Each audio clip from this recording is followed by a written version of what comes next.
सबसे जो पहला स्टेप है अपनी फाइनेंशियल प्लानिंग का वो ये है कि आपके पास 6 महीने से लेके 1 साल का आपका खर्चा होना चाहिए। अगर एक 10,000 के निवेश से भी उन लोगों ने शुरुआत की, तो आने वाले 25 साल में सिर्फ 10,000 भी करते रहें तो 1.7 करोड़ एक जेन ज़ी बच्चा आज अपने लिए बना सकता है। अगर आप एक्चुअली जेन्युइनली क्रिप्टो करेंसीज़ को एज़ एन एसेट क्लास देख रहे हैं, तो बहुत अच्छी बात है। मेबी 3 टू 5% आप क्रिप्टो करेंसीज़ में ले सकते हैं, which can be a very high risk portfolio for you. मतलब आपका 5% पैसा बहुत हाई रिस्क में रह सकता है। हम इसको एक तरीके से गैम्बलिंग, थोड़ा नेगेटिव वर्ड होगा, पर कहीं न कहीं हम गैम्बलिंग को आप माइल्डर फॉर्म में ले लीजिए, हम उस तरीके से इसको कंसिडर करते हैं। आज खरीदा, कल बेचा, मैंने थोड़े पैसे बना लिए। It's seen as a medium to make quick money, to earn money. जो जनरेशन है, ये जनरेशन है, उसका percentage contribution to all these is way higher. नमस्कार, बहुत बहुत स्वागत है आपका हमारी इस बेहद खास पेशकश मनी गुरुकुल की इन्वेस्टर एजुकेशन सीरीज। और आज हम बहुत ही अहम विषय पर चर्चा करने वाले हैं नए जमाने के नए इन्वेस्टर्स की। जी हाँ, बात आज जेनजी की होगी। एक ऐसी इन्वेस्टर कम्युनिटी जो हर किसी की निगाह में है, लेकिन आखिर वो कौन कौन से तरीके हैं, basic tools of the trade है जिनको इन जेनजी को समझना होगा। कहां गलतियां कर रहे हैं इन्वेस्टमेंट्स और सेविंग्स को लेकर और बाकी स्पेंडिंग को लेकर, आखिर क्या कुछ चीजें हैं जो उन्हें अलग बनाती हैं, आज हम खास चर्चा करेंगे और साथ ही उनकी फाइनेंशियल प्लानिंग भी कराएंगे। और आज हमारे साथ बेहद ही खास मेहमान चर्चा में जुड़ रही हैं। हमारे साथ प्रबलीन वाजपेयी जी हैं, founder FinFix research and analyst private limited से, जानी मानी सर्टिफाइड फाइनेंशियल प्लानर, मार्केट से लेकर पर्सनल फाइनेंस सभी पर पैनी निगाह रखने वाली। प्रबलीन जी, थैंक यू सो मच अपना कीमती समय देने के लिए। अच्छा लग रहा है आपसे बातचीत करते हुए। और जब मैं जेनजी की बात करता हूं तो दो तीन चीजें जो मैं ऑब्जर्व करता हूं, एक तो है कि उनके ऊपर मिलेनियल्स या उससे पहले वाली जनरेशन जैसा प्रेशर नहीं है। उनके ऊपर पेरेंट्स या बाकी किसी और से किसी तरह की बड़ी लाइबिलिटी उन पर नहीं डाली गई है। वो अपनी लाइफ बहुत अच्छे तरीके से आगे ले जाने के लिए पूरी तरह से एक तरह का फ्रीडम है उन्हें। फिर भी मैं देख रहा हूं कि सेविंग्स को लेके ना वो बहुत या तो देरी कर रहे हैं या तो कुछ ना कुछ ऐसी चीजें हैं जो उन्हें रोक रहा है। आपकी ऑब्जर्वेशन क्या कहती है और आप कहां पर रोड ब्लॉक्स देख रही हैं? नमस्कार प्रशांत जी, बिल्कुल आई थिंक आपका ऑब्जर्वेशन करेक्ट है। जेन ज़ी जो है वो इस टाइम पे जो एज ग्रुप है वो इंडिया का यूथ बनाती है, बिकॉज़ वो हायर टीनेज से लेके अपने 20s लेट 20s का जो एज ग्रुप है वहाँ पे जेन ज़ी है। एंड ये सबसे ज़्यादा इम्पोर्टेंट इस टाइम पे इंडिया की एक जनरेशन है, बिकॉज़ ये हमारा यूथ रिप्रेजेंट करते हैं। एंड जैसे आपने बोला कि शायद कुछ मायनों में ये बड़ी प्रिविलेज्ड जनरेशन भी है, but I feel Prashant ji, हर जनरेशन के अपने कुछ चैलेंजेस होते हैं। खैर उस पे हम बाद में आएंगे, बट डेफिनेटली फ्रॉम एन, अगर हम इन्वेस्टमेंट और saving stand point of view से देखें, तो आई थिंक इस जनरेशन ने रफ्तार बहुत देखी है। इस जनरेशन ने टेक्नोलॉजी, इनोवेशन, आई थिंक जब से बॉर्न हुए हैं, द स्पीड एट विच जो हमारे इर्द गिर्द दुनिया बदली है वो इन लोगों ने देखी है। और इसीलिए शायद इनमें जो सेविंग कल्चर है वो थोड़ा कम है। ये मेरे ख्याल से उस बिलीफ में ज़्यादा है कि आप लिव फॉर द डे। बहुत ज़्यादा जो एक टेंडेंसी है जो बचत करने की, रेनी डे के लिए सेव करने की, वो इनमें नहीं देखने को मिलती है। एंड प्रशांत जी, ये वो जनरेशन भी है आई थिंक जिसके इर्द गिर्द ना बहुत सारी टेम्पटेशंस हैं, बहुत सारी एक डायनेमिक एनवायरनमेंट घूम रहा है in their younger age group. So definitely ये ट्रैवल पे, अपनी लाइफस्टाइल को बेटर करने में, वीकेंड कल्चर जो है, आप फूड पे या आप ईटिंग आउट पे जो स्पेंड करते हैं, उस टाइप की चीज़ों में डेफिनेटली इनका खर्चा ज़्यादा है। And eight the same time ऐसा तो नहीं है कि आज के टाइम की जो यंगर जनरेशन है उनकी परचेजिंग पावर बहुत ज़्यादा हाई है। सो आई थिंक एक हायर लाइफस्टाइल को मेंटेन करते हुए, इतने सारी एक टेम्पटिंग और कंजम्पशन ड्रिवन जो हमारी इकोनॉमी आज के टाइम पे है उसमें रहते हुए, तेज़ी की एक एनवायरनमेंट में रहते हुए, जहाँ हर 5 मिनट में आप चाहें तो आप ब्लिंकिट से, स्विगी से कुछ मंगवा सकते हैं। आई थिंक कहीं ना कहीं वो एक सेविंग की टेंडेंसी डेफिनेटली कम हुई है। एंड इसका शायद आज नहीं बट प्रोबेबली फ्यूचर में डेफिनेटली एक नेगेटिव इम्पैक्ट आएगा उनके ओवरऑल फाइनेंशियल जर्नी में। मेरा अगला सवाल जो है वो आपने उसके हिंट भी दी कि मतलब डिजिटल वर्ल्ड, टेक्नोलॉजी, ये सारी चीजें जो हैं और वो पूरी तरह से डिजिटल वर्ल्ड को देख लें, सोशल मीडिया को देख लें, ये काफी ज्यादा इन्फ्लुएंस इन्हें करता है। और हम सभी जानते हैं कि आप लोग वक्त वक्त पे इस बात को उठाते भी रहे हैं कि जो डिजिटल वर्ल्ड पे इतना सारा इंफॉर्मेशन आ रहा है, वो उसे कंजम्पशन वाले फ्रंट पे आपको क्या आपके लिए सही है, क्या आपके लिए गलत, ये बड़ा ट्रिकी हो जाता है। तो क्या आप देखती हैं कि ये ट्रेंड्स भी बहुत बड़ा एक फर्क ला रहे हैं और यहाँ पर भी कई बार गलतियां हो जा रही हैं? जी, प्रशांत जी, आई थिंक जो डिजिटाइज़ेशन है एंड जो हमने टेक्नोलॉजी देखी है, डेफ़िनेटली उसके बहुत एडवांटेजेस हुए हैं, but at the same time कुछ डिसएडवांटेजेस भी हैं। एंड आई थिंक जो सबसे महत्वपूर्ण चीज़ है, जो मुझे थोड़ा-सा एक वरिंग फैक्टर देखने को मिलता है कि आज की जनरेशन में हम लोगों का जो कम्फ़र्ट है विद डेट, कर्ज़ा लेने का, और थ्रू आप लोन्स लेके अपनी कंज़म्पशन करते हैं, वो डेफ़िनेटली इंक्रीज़ हुआ है, और वो भी इसी डिजिटाइज़ेशन का कहीं न कहीं एक एस्पेक्ट है। सो देयर आर, अगर हम इसको भागों में बाँधते हैं, तो सबसे पहले तो हमारा जो कम्फ़र्ट है कि हम लोन लेके कोई भी चीज़ ले लेते हैं, उसको बहुत अच्छा माना जाता है और उसको प्रमोट किया जाता है। अगर आप इन्हीं बच्चों के पेरेंट्स और ग्रैंड पेरेंट्स की जनरेशन को देखें, तो वहाँ पे कोई भी चीज़ जब आप कर्ज़ा लेते थे, उसको एक बहुत नेगेटिव कॉनोटेशन में लिया जाता था कि नेगेटिव चीज़ है कि देखो आपने कर्ज़ा लिया हुआ है। आज के टाइम पे लोन लेके कोई चीज़ खरीदने को बहुत स्मार्ट माना जाता है कि हाँ भई, this is the right way कि आप करें। तो आप देख सकते हैं कि 1-2 जनरेशंस में कितना ज़्यादा फ़र्क आ गया है। सेम चीज़ यहाँ पे भी आप कर्ज़ा ही ले रहे हैं, लोन ले रहे हैं, और अभी भी हम वही ले रहे हैं, बट जो उसका एक परसेप्शन है उसमें बहुत मैसिव चेंज है। Number 1 is that.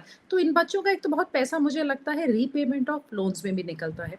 सेकंड, जो आपने बोला कि विद दिस डिजिटाइज़ेशन क्या हो रहा है, आपके फिंगर टिप्स पे आपके पास बहुत सारे अवेलेबल हैं ऑप्शंस, चाहे आप ट्रेडिंग करना चाहें, चाहे आप इन्वेस्ट करना चाहें। बट शायद अभी इस जनरेशन को उतनी अंडरस्टैंडिंग इस चीज़ की नहीं है that everything is not happening instantaneously. क्योंकि अगर आप देखें तो जो वो सब्र है, पेशेंस है, जिसको हम डिलेड ग्रेटिफिकेशन का नाम देते हैं एक तरीके से फाइनेंस में, कि आप धीरे-धीरे आप वेट करें चीज़ों के लिए होने के लिए। आई थिंक हम वो पूरा चक्र यहाँ कंप्लीट नहीं कर पाते हैं। इतना ज़्यादा क्विकली हम फिंगर्स अपने फिंगर टिप्स चलाते हैं अपने मोबाइल्स पे ये बच्चे, कि आई फ़ील वो भी इम्पैक्ट करता है। तो व्हाइल आप देखेंगे शायद इनमें से बहुत लोगों की डीमैट्स होंगे या इन्वेस्टमेंट्स होंगी, आई डोंट थिंक वो बहुत ज़्यादा स्ट्रक्चर्ड है। वो कहीं न कहीं थोड़ा-सा instant money point of view से ज़्यादा है कि अपने खर्चों को पूरा करने के लिए, थोड़ा क्विक मनी गेन करने के लिए जो एक माइंडसेट है, आई थिंक वो ज़्यादा प्रेवलेंट है। बिल्कुल। आपने जेनजी की बात की, तो मैं थोड़ा इसमें एक और सवाल जोड़ देता हूँ। थोड़ा मिलेनियल्स की भी बात कर लेते हैं। मतलब एक ऐसी जनरेशन जो शायद ओल्ड स्कूल में भी रही है और उसे नई दुनिया से भी तालमेल बिठाना है। और एक बड़ी दिक्कत ये है कि वो सभी रेस अगेंस्ट टाइम, मतलब उन्होंने इन्वेस्टमेंट भी थोड़ा लेट शुरू की, उन्हें नए जो टूल्स हैं वो भी उन्हें बाद में पता चले। और सबसे ज्यादा ये है कि वो सभी अभी मिड 40s या बियॉन्ड नजर आ रहे हैं। तो क्या एडवाइस देंगी खास तौर पे, मतलब अगर जेंजी की बात हो रही है तो मिलेनियल्स की भी बात होनी चाहिए। जी, I think millennials Prashant ji privileged generation भी है काफ़ी मामलों में, बिकॉज़ आई थिंक उनके पेरेंट्स जितना उनने संघर्ष नहीं किया है, but at the same time उनको बहुत ज़्यादा ये जो चेंज है, ये भी अपनी लाइफ में अडैप्ट करना पड़ा है, बिकॉज़ आई थिंक बहुत उनके आप मान लीजिए कि 20s तक और प्रॉब्ली 30s तक भी बहुत चीज़ें नहीं हो रही थी, और उसके बाद जो अचानक से चेंज है, जो टेक्नोलॉजी का योगदान आया है हम लोगों की लाइफ में, तो इस जनरेशन ने वो स्टार्क डिफरेंस देखा है, एंड तभी शायद वो एक ब्रिज का भी काम कर लेते हैं थोड़ा, जो यंगर जनरेशन्स के साथ डेफिनेटली उनका एक संपर्क है। But from an investment point of view हमें देखने को काफ़ी लोग मिलते हैं, आज भी मिलते हैं, who are in their early 40s, mid 40s, Prashant ji, जो अपनी फाइनेंशियल जर्नी की, जिनने बहुत ज़्यादा अभी स्ट्रॉन्ग शुरुआत की नहीं है। एंड आई थिंक इसमें एक बड़ा फैक्टर है कि अगर आप देखें, अगर हम अपनी बात ही करें, आपकी और मेरी, आई थिंक हम जब स्कूल में थे, तब 60-65 years was the retirement age, और एक वो माइंडसेट हमारा वहीं बना हुआ है। बहुत सारे ऐसे लोग थे हमारे एल्डर्स में जो पेंशनेबल जॉब्स में थे, बट जैसे जैसे वक्त बढ़ा है, and I think for millennials also, एक तो रिटायरमेंट एजेस बहुत जल्दी श्रिंक हुई हैं। आज की तारीख में हम सोचते हैं इतना एग्जॉशन है, स्पेशली जो कॉर्पोरेट में काम करते हैं, कि दे वांट टू रिटायर, कि 45 नहीं तो 50 तक आप रिटायर हो जाओ, 50 नहीं तो 55। कुछ वॉलेंट्री रिटायर लेना चाहते हैं, और कहीं ना कहीं एक रिडंडेंसी भी आ रही है कि वो शायद कोप अप ही नहीं कर सकते हैं इतना ज़्यादा चेंजिंग वर्क एनवायरनमेंट में। सो डेफिनेटली बहुत स्वीट स्पॉट में वो भी नहीं है Prashant ji, there is a struggle there. और सबसे बड़ा डिफरेंस ये है कि एक टाइम पे आपकी 10-20-15-20 साल की आपकी रिटायरमेंट लाइफ होती थी। आज के टाइम पे आपकी जो रिटायरमेंट की लाइफ है वो डेकेड्स में है, वो 30 से 35 साल जा रही है with high inflation. So definitely challenging है, एंड इसलिए ओवरऑल चाहे जेनजी हो, चाहे मिलेनियल्स हो, चाहे कोई भी जनरेशन हो, एक ही गुड मंत्र है प्रशांत जी जो आई थिंक वर्क करता है अक्रॉस जनरेशंस, वो है आप जितनी जल्दी अपने निवेश की शुरुआत कर पाए उतना अच्छा है। बिल्कुल, तो मैं अर्ली रिटायरमेंट वाले सवाल पे तो आपके पास बाद में आऊंगा। चलिए फाइनेंशियल प्लानिंग कर लेते हैं। जेंजी मतलब हमें ये भी है कि भाई उनकी प्रायोरिटीज, उनकी स्पेंडिंग, उनके अप्रोच, इन सबको भी रिस्पेक्ट देते हुए अगर हम उनको एक टाइम लाइन में फ्रेम करना चाहें और उनका एक फाइनेंशियल प्लानिंग का एक कह सकते हैं पेपर प्लान बनाना चाहें, तो वो क्या होगा? जी, सो आई थिंक प्रशांत जी, सो सबसे पहले शुरुआत में किसी भी इंसान को करना चाहिए, और आई थिंक काफ़ी सारे जेंजीज ने भी कोविड डेफिनेटली एक्सपीरियंस किया है, और अपने डिसेंट एक जिसको बोलेंगे एज ब्रैकेट में ही एक्सपीरियंस किया है। सो उसने हमें सबसे बेहतरीन जो सबसे इम्पोर्टेंट चीज़ सिखाई है कि आपको एक कंटिजेंसी फंड की ज़रूरत है। एंड प्रशांत जी, हमने लास्ट ईयर देखा 2025 में किस तरीके से आईटी सेक्टर इम्पैक्ट हुआ है, किस तरीके का एआई, आई थिंक कुछ ऐसे फील्ड्स हैं जो ऑलमोस्ट गायब ही होते जा रहे हैं इन टर्म्स ऑफ, अगर हम वर्क के पॉइंट ऑफ व्यू से भी देखें। तो सबसे जो पहला स्टेप है अपनी फाइनेंशियल प्लानिंग का, वो ये है कि आपके पास 6 महीने से लेके 1 साल का आपका खर्चा होना चाहिए। तो ये बहुत बोरिंग शायद साउंड करेगा कुछ लोगों को, स्पेशली जितने यंगर बच्चे हैं, बट एक आपके पास जो वो सेफ्टी नेट है ना, वो होना बहुत जरूरी है। That is the first requirement Prashant ji. So अगर आपका महीने का खर्चा, मान लीजिए हम एक रैंडम फिगर ले लेते हैं, 50,000 है, तो अगर साल भर का हम खर्चा लेते हैं तो आपके पास 6 लाख होना चाहिए। अगर 6 मंथ्स का हम खर्चा लेते हैं तो 6 5 30, बेसिकली आपके पास 3 लाख मिनिमम होना चाहिए, जहाँ पे आपने कुछ रिस्क नहीं लिया हुआ। बेसिक सेफ्टी नेट, ताकि अगर आपकी नौकरी चली गई, आप कुछ हायर स्टडीज करना चाहते हैं, जॉब चेंज करना चाहते हैं, तो आप एक कंफर्टेबल स्पॉट में हो। एंड देन सेकेंड है कि आप अपना एक बेसिक ब्रॉडर प्लान बनाइए कि आपके क्या गोल्स हैं। रिटायरमेंट तो हम चाहे ना चाहे हम सबकी जिंदगी में आनी ही है, तो वो तो एक गोल होना ही है। उसके बावजूद ऑफ कोर्स मल्टीपल दूसरे गोल्स होंगे, जैसे कल को घर लेना, शादी हुई तो बच्चों की एजुकेशन। बट एक रिटायरमेंट मुझे लगता है जितनी जल्दी आप शुरू कर दें उतना अच्छा है, बिकॉज हमारा जो वर्क लाइफ के इयर्स हैं वो घटते जा रहे हैं। अब ऐसा भी हो रहा है कि आपने 25 साल काम किया और 40 साल रिटायरमेंट में रहे, या 30 साल काम किया और 35 साल रिटायरमेंट में रहे। तो प्रशांत जी, अगर एक 10,000 की निवेश से भी उन लोगों ने शुरुआत की, तो आने वाले 25 साल में सिर्फ 10,000 भी करते रहे तो 1.7 करोड़ एक जेनजी बच्चा आज अपने लिए बना सकता है। और अगर 10% की शुरुआत, मतलब उस पर स्टेप अप करते रहे करने के बाद, तो करीबन क्लोज टू 4 करोड़ वो अपने लिए बना सकते हैं। और ये बहुत एक बेसिक, मैं आपको एग्जांपल दे रही हूँ। ऑफ कोर्स आज से 25 साल बाद 4 करोड़ भी बहुत ज्यादा नहीं होगा, पर ये एक शुरुआत है। आप उतना तो शुरू करिए, फिर उसको 10,000 को 20, 30, 40,000 आप बढ़ाते रह सकते हैं। सो एक लॉन्ग टर्म प्लानिंग अलग हो गई। उसके बाद जो आपके मीडियम टर्म के गोल्स हैं, उसके लिए Prashant ji they have to go जहाँ पे बहुत ज्यादा हाई रिस्क ना ले रहे हो, तो वहाँ पे थोड़े मीडियम टर्म के आप प्रोडक्ट्स लीजिए, प्रॉब्ली हाइब्रिड्स, अगर आपने किसी घर की डाउन पेमेंट करनी है। और उसके साथ साथ जो हमने लॉन्ग टर्म के लिए बात की कि हमें इक्विटी चाहिए, आप अपने जो एम्प्लॉय प्रोविडेंट फंड होता है उसके थ्रू अपना फिक्स्ड इनकम का भी पोर्टफोलियो पैरेलली बनाइए। एंड साथ में एक टर्म प्लान अगर आपके ऊपर लोन्स हैं, और एक हेल्थ कवर, ये बेसिक असेंशियल्स हैं। तो बहुत सिंपल तरीके से आप शुरुआत करो। लॉन्ग टर्म के लिए एकदम इमरजेंसी के लिए, मीडियम टर्म के लिए थोड़ा पैसा, उसके साथ आपकी इंश्योरेंस होनी चाहिए। And I think that is a basic starting point आपकी फाइनेंशियल प्लानिंग का।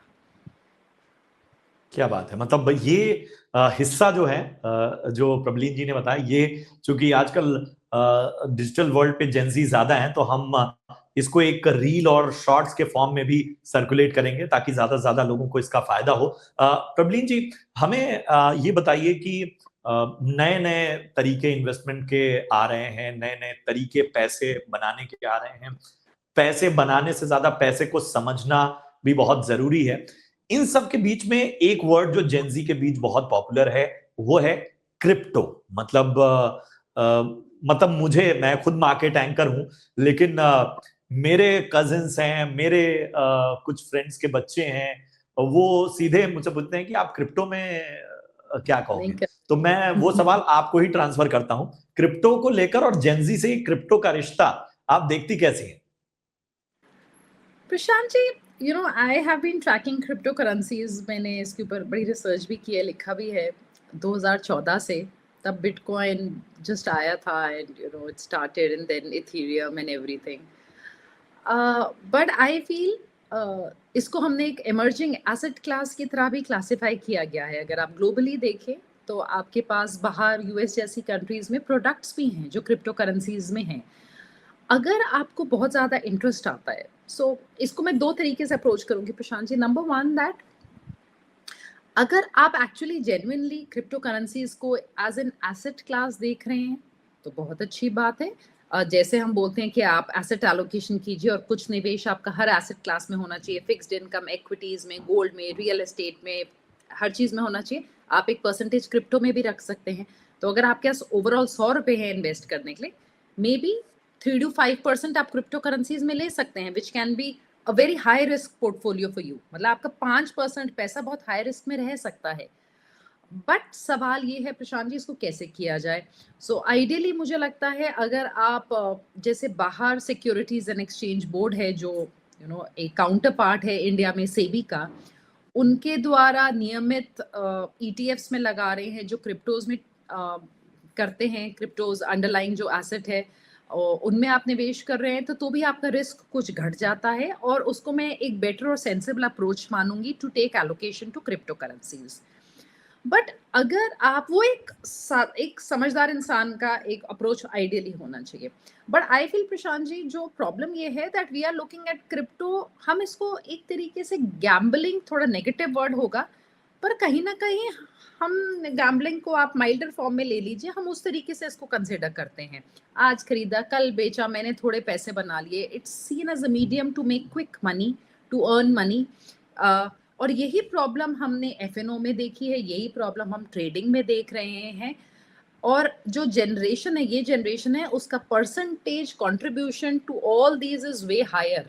उनमें आई डोंट नो, वो एक्साइटमेंट का एक तरीके से, या वो कैजुअली लेते हैं इन चीज़ों को, बट डेफिनेटली वो हाई रिस्क बेट्स में अपना काफ़ी पैसा लगा देते हैं, और which is not a good thing, it is negative. Because अगर इट्स लाइक कि आप पेड़ लगाने चले हैं और आप चाहते हैं पेड़ फटाक से आज पूरा बड़ा हो जाए, वो नहीं हो सकता। या आज आपने एक पेड़ लगाया, कर उखाड़ के आप दूसरा लगा रहे हैं। सो ओवरऑल प्रशांत जी, मान लीजिए आपके पास, हम इसको अगर डिवाइड कर दें कि आपको छोटी मोटी गैम्बलिंग या ट्रेडिंग भी करनी है, तो भी आप उसके लिए पूरा पैसा नहीं लगाते। आप लॉन्ग टर्म और एक सिक्योर इन्वेस्टमेंट्स, जो एक प्लान स्ट्रैटेजी के तहत आप अपने 90% पैसे से चलिए, आप 10% रख लीजिए, पर 10% से ज्यादा आप इन चीजों में मत करिए ना, जहाँ पे आप चांस ले रहे हैं, रिस्क ले रहे हैं, ऐसे ही रैंडमली निवेश कर रहे हैं। मे बी शायद कुछ दर्शकों को अच्छा ना लगे, but that is the reality actually, कि बहुत कम लोग हैं जो फाइनली इन चीजों से long term wealth, sustainable wealth create कर पाते हैं। So the approach has to be very clear कि आप कितने पैसे पे किस तरीके से अप्रोच करना चाहते हैं। वो क्लैरिटी है तो व्हाई नॉट, आप कर सकते हैं डेफिनेटली। बिल्कुल सही बात आपने कही है। मतलब कई चीजें जो होती हैं वो वक्त के साथ इवॉल्व होती हैं, लेकिन आजकल चाहे आर्टिफिशियल इंटेलिजेंस हो, चाहे इन्वेस्टमेंट में क्रिप्टो जैसे टर्म्स, इन्होंने बहुत तेजी से, मतलब इन्होंने सोचने समझने का मौका नहीं दिया है। और जाहिर सी बात है, इसका एडॉप्शन भी उसी समझदारी से होना चाहिए। आपको समझदारी से इनकी तरफ बढ़ना चाहिए। हम रिटायरमेंट की तो बात कर रहे थे, इसमें मैं एक टर्म जोड़ देता हूँ। बहुत सारे जेंजी क्या, मिलेनियल्स भी, वो अब अपना काम शुरू करना चाहते हैं, तो आपने कंटिजेंसी प्लान का जिक्र किया, वो बड़ा इंपॉर्टेंट हो जाता है इस लिहाज से। तो क्या थंब रूल हैं, तरीके क्या हैं, टूल्स क्या मौजूद हैं, जो अगर किसी को अपना काम शुरू करना है, किसी को अपना स्टार्टअप शुरू करना है और उसके लिए भी बैकअप अगर उन्हें 6 महीने 12 महीने का चाहिए, तो क्या तरीके से आगे बढ़ा जा सकता है? Prashant ji, I mean sorry, I have to burst the bubble again, but startups भी इतना फैंसी टर्म बन गया है और हम इसको कहीं ना कहीं ऐसे लेके चलते हैं कि हर स्टार्टअप ही सक्सेसफुल है। आप एक्चुअली जाके परसेंटेज देखिए कि कितने स्टार्टअप्स कितना एक्चुअली में रेवेन्यू अर्न कर पाते हैं, तो it's not a very bright figure. But at the same time entrepreneurship बहुत अच्छी चीज़ है, बहुत मेहनत का काम है। जितनी मेहनत आपको नौकरी में करनी है उससे बहुत ज़्यादा है। पर क्योंकि मैं खुद एंटरप्रेन्योर हूँ तो मैं डेफिनेटली इनकरेज करूँगी। और जब आप अपना काम करते हैं, it's like having your own baby. तो आपका 24 घंटे आपके सर पे है, रात को भी आपके सर पे है और दिन में भी आपका खुद का बच्चा है, आप उसको वैसे ट्रीट करेंगे। जब आप नौकरी करते हैं, इट्स मोर लाइक कि आप थोड़ी देर जाके बेबी सिट करके आते हैं। आप जॉब कर रहे हैं, आपने किसी की बेबी को बेबी सिट किया and then you are back home. तो आई थिंक वो अप्रोच का एक डिफरेंस रहता है। बट इसमें क्योंकि बहुत मेहनत है और आपके कैश फ्लो की बहुत ज़्यादा अनसर्टेनिटी है, so from a finance point of view मुझे लगता है आपके पास मिनिमम 2 साल का खर्चा होना चाहिए। एक मतलब जो हम 6 महीने और 1 साल की बात कर रहे थे वो बिल्कुल नहीं। आपके पर्सनल एक्सपेंसेस के लिए आपके पास 2 साल का खर्चा होना चाहिए, बिकॉज तभी आप निश्चिंत होकर अपने बिजनेस पे फोकस कर पाएंगे। और दूसरा, जो आपके बिजनेस एक्सपेंसेस होने वाले हैं, जो आप शुरुआत में सोचते हैं कि मेरा हर महीने 50,000 या 1 लाख का बिजनेस एक्सपेंस होगा, मान लीजिए एक उदाहरण के लिए दे रही हूँ, तो वो भी आपके पास 2 साल का होना चाहिए। बिकॉज बिजनेस को ब्रेक इवन होने में कई बार 2 से 3 साल भी लग जाते हैं। सो मेरे ख्याल से अगर आप इस बेसिक स्ट्रैटेजी के साथ चल रहे हैं तो आपके पास सेफ्टी नेट ज़्यादा होगा, आप अपने आप को ज़्यादा वक्त दे पाएंगे अपने बिजनेस को सक्सेसफुल करने के लिए, रादर देन कि आपने सिर्फ 2 3 4 महीने का जुगाड़ किया और आप कूद गए। वैसे नहीं, आप मिनिमम अपने पास 2 साल का पैसा, अपना पर्सनल एक्सपेंस अलग और बिजनेस एक्सपेंसेस अलग लेके फिर आप शुरुआत कीजिए। एंड डेफिनेटली मेहनत का काम है, और क्यों नहीं, मेरे ख्याल से जहाँ पे बंदा मेहनत करता है वहाँ सक्सेस भी मिलता है। चलिए, तो ये बहुत ही इम्पोर्टेंट कह सकते हैं गुरु मंत्र जो है वो प्रबलीन जी की तरफ से आया। बड़ी अच्छी बातचीत रही प्रबलीन जी, हमने शायद ऑलमोस्ट 360 डिग्री हर पहलू को छुआ है और इस तरह से आपसे आगे भी इस तरह की चर्चाओं में आपका हम कीमती समय लेते रहेंगे। बहुत बहुत शुक्रिया। जेन जी, मिलेनियल्स, पूरी इन्वेस्टमेंट जर्नी में इस तरह से लोगों का मार्गदर्शन करने के लिए thank you so much. Thank you Prashant ji. I think it was more like from a as a parent, हम लोग शायद जेन जी को देखते हैं, सो आई थिंक हमारी अप्रोच भी is more of guiding them और थोड़ा सा ज़्यादा उनको आई थिंक समझाने की एक कोशिश है कि ज़्यादा स्ट्रक्चर्ड तरीके से अपने निवेश को देखें। बिल्कुल, thank you so thank you so much. तो ठीक है, आपका तरीका बढ़िया है, जेनजी जो भी कर रहे हैं वो बेहतर कर रहे हैं, करियर से लेके और बाकी चीजें। लेकिन याद रखिए, पैसे को समझिए, पैसे की अहमियत को समझिए, और ये दौर जो है इसमें आप जो फैसले लेंगे, आपकी जो चॉइसेस होंगी, वही आपको भविष्य में बेहतर बनाएंगी। उम्मीद करते हैं कि ये चर्चा आपको पसंद आई हो। फिलहाल हमें इजाजत आप दीजिए, लेकिन मनी गुरुकुल में इस तरह की बहुत सारी इन्वेस्टर एजुकेशन सीरीज हम लेकर आने वाले हैं। ये पूरा कार्यक्रम जो है, सीरीज है, इसका मकसद ही सिर्फ और सिर्फ एजुकेशनल पर्पस है। लेकिन उसके बावजूद अपने जो भी आपके एक्सपर्ट हैं, फाइनेंशियल प्लानर्स हैं, उनकी सलाह जरूर लीजिए, ये एडवाइस आपको दी जाती है। फिलहाल हमें दीजिए इजाजत, हमारे चैनल को सब्सक्राइब करना मत भूलिए। नमस्कार।